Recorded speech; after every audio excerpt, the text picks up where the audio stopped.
26 दिसंबर 2025 को एक हिंडौन सिटी में बड़ी कार्रवाई हुई थी। उस कार्रवाई में शोएब, राजेश, प्रशांत, 3 लोगों को हमने पकड़ा था ऑनलाइन क्रिकेट की सट्टे की खाईवाली करने के अपराध में।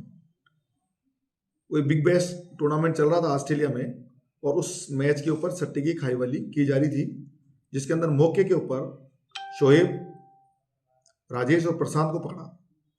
उनसे पूछताछ की तो उन्होंने बताया कि राशिद रोमिन अमीनुद्दीन, जो मास्टर सट्टा किंग है, जो करौली निवासी है डोली खार के, तो उनको हम सट्टा उतारते हैं और रशीद के थ्रू हम देते हैं। साथ में उन्होंने गोल्डी का भी नाम बताया, भुसावर का। उसके बाद में भुसावर वाले गोल्डी को बीच में लिया है, एक यहाँ मददगार है मुस्तकीम नाम का, उसको भी लिया है, और अमीनुद्दीन को भी दूसरे दिन में गिरफ्तार कर लिया था। 6 मुलजिम हमारे शुरू में गिरफ्तार हो गए थे 26 तारीख के बाद में। अमीनुद्दीन को गिरफ्तार करके पेश किया था न्यायालय के अंदर। बाद में सब पूरे को प्रकरण को जब हमने उसका कॉल डिटेल और जो व्हाट्सएप वगैरह उनसे बरामद किया, जो शोएब से जो मोबाइल बरामद किया, उसके अंदर एक अमीनो रशीद करके एक व्हाट्सएप ग्रुप था जो कि अमीनुद्दीन और राशिद के नाम से चलाया जा रहा था। उसके अंदर उनके जितने भी ब्रांचेज थे, वो ब्रांचेज के अंदर जुड़ी हुई थी। सट्टा किंग अमीनुद्दीन की जो ब्रांचें थी उसको हमने एक एक को अलग अलग किया, उसकी ब्रांचों को, और कल दोपहर बाद से लेकर आज सुबह तक हमने उस लोगों को डिटेन करके आज सुबह 9 बजे गिरफ्तारी की। जिसमें एक रईस खान है, और रईस खान को पकड़ा है, विक्रम को पकड़ा है, दिनेश को, संतोष को, रामनिवास, भगवान साय, हेमराज और बबलू। इनके खिलाफ आपराधिक रिकॉर्ड भी है पुराने। आरोपी विक्रम के खिलाफ 5 मुकदमे हैं, रामनिवास के खिलाफ 3 मुकदमे हैं, आरोपी रईस के खिलाफ भी 2 मुकदमे हैं, मुलजिम भगवान साय के खिलाफ भी 3 मुकदमे हैं, हेमराज के खिलाफ 1 मुकदमा है, दिनेश चंद्र के खिलाफ 3 मुकदमे हैं, संतोष के खिलाफ 7 मुकदमे हैं और मुलजिम बबलू के खिलाफ 4 मुकदमे हैं। यानी इन सभी के खिलाफ पुराना रिकॉर्ड है कि ये सट्टे की खाईवाली में इन्वॉल्वमेंट है इन लोगों का, और लगातार सट्टे की खाईवाली कर रहे थे। तो हमने इन एक ब्रांच पहले भुसावर वाली पकड़ी और 8 ब्रांच ये।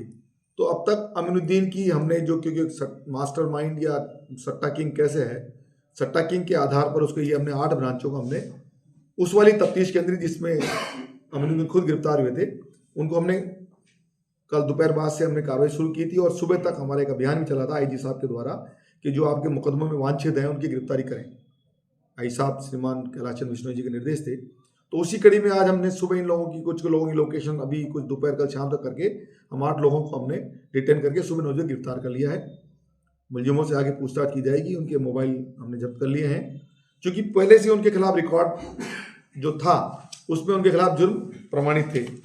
सभी के उस जो अमीनो व्हाट्सएप ग्रुप बना हुआ था उसमें सभी के पैसे लगाए हुए साथ था। जैसे एक उदाहरण के तौर पर रईस खान के विरुद्ध 1000, 5000, फिर 1000, 5300, 2000, 1000, 5000 रुपए का ट्रांजेक्शन उसके अंदर डाल रखा, और वीडियो रिकॉर्डिंग और मोबाइल की बातचीत भी है, और फोन पे जो पैसा दिया गया है जो डिओस का स्क्रीनशॉट भी है। इसी प्रकार विक्रम सिंह के द्वारा लगाया हुआ पैसा भी है, जैसे उसका नाम 6162 करके था, या जो 26,840, 8000, 26,840, 900 रुपये, 5000 रुपये, 10,000 रुपये, 500 रुपये का, इन सब का पैसे का हिसाब, वीडियो रिकॉर्डिंग और मोबाइल बातचीत करने का मोबाइल बातचीत की रिकॉर्डिंग, और फोन पे जो पैसा लेने का स्क्रीनशॉट प्राप्त किया। इस प्रकार सभी अपराधियों का उस पर उल्लेख और रिकॉर्ड मौजूद है उस अमीनो राशिद व्हाट्सएप ग्रुप पे। उसी के आधार पर तफ्तीश की, हमने कॉल डिटेल मंगाई, हमने CDR मंगाई, हमने उन लोगों की लोकेशन ली, उन लोगों का सारा जितना भी था फोन पे का रिकॉर्ड प्राप्त किया, बैंक का डॉक्यूमेंट्स प्राप्त किया। तो उस प्रकार करके ये जो बड़ा गैंग था, उस गैंग के हमने 8 आदमी और आज हम गिरफ्तार कर लिए। इस प्रकार गैंग में जो 9 तो उनके बुकीज हो गए, एक भुसावर वाला ये, और 8 ये नॉन वाले, और एक खुद अमीन जो इनका सट्टा किंग है, वो इनको हमने गिरफ्तार कर लिया और आगे कार्रवाई जारी है। जी, आगे और भी लोग हैं क्या इसमें जो रैकेट में जुड़े हुए हैं? अभी जो जिस दिन हमने इसको गिरफ्तार किया था तो ये भनक लग गई थी रशीद खान को, क्योंकि वो फर्स्ट टच में उनके रशीद खान था। रशीद खान के बारे में कहा जा रहा है कि ये सूचना है कि मोटी रकम भी लेके भागा था उस दिन शाम को। अभी रशीद खान हमारी गिरफ्त से बाहर है। 25,000 रुपये में इनाम भी घोषित कर रखा है। रशीद खान आएगा तो प्रदेश में या जहाँ भी सट्टा चलाया जा रहा है इस गैंग के थ्रू, उन लोगों को हम नामजद करेंगे, उन लोगों को रिकॉर्ड प्राप्त करेंगे, उनके खिलाफ भी कार्रवाई करेंगे।